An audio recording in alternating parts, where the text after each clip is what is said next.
Hello everyone, সবার প্রথমে এই ভিডিওটা দেখো, তারপর কথা হচ্ছে। মানে সব জিনিসপত্র আমার ভেঙে দিয়েছে। আমার ছোট ছোট বাচ্চারা আছে, বলছে না মানে আমার বলছে কি যে এটা পিডাব্লিউ বন্ধ, ওটা কি তোমার জায়গা কিনা জায়গা? পিডাব্লিউ বন্ধ, ওটা তো তার জায়গা কিনা।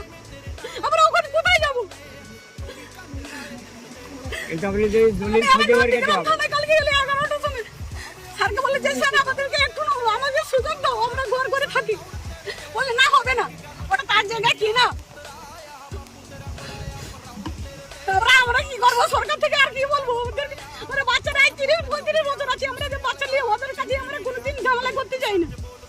আজকে আমরা এখানে পরিস্থিতি পড়েছি, বাচ্চাটা চালিয়ে ছোট ছোট বাচ্চা নিয়ে আমরা পড়েছি। তো স্যারকে বললাম যে স্যার আমাদেরকে কিছু একটা সুরাহা করে দাও, আমরা থাকি বাচ্চাদের নিয়ে। এখন কি করবেন? এখন কি করবো আমরা?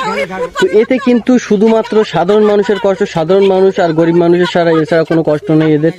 তো সবার প্রথমে একটাই কথা বলবো, সরকার ঘর ভাঙছে, ঘর ভাঙার আগে তার একটা নির্দিষ্ট স্থান দেখিয়ে দেওয়ার দরকার আছে। নয়তো যারা 10 বছর, 20 বছর, 30 বছর এখানে বসবাস করছে, তারা কোথায় যাবে? তারা রাস্তায় চলতে, সেক্ষেত্রে আরো সমস্যা। তো এটা অবশ্যই সবাই একটা করে কমেন্ট করে জানিয়ে দিও তোমার নিজের মতামত এবং ভিডিওটাকে শেয়ার করো।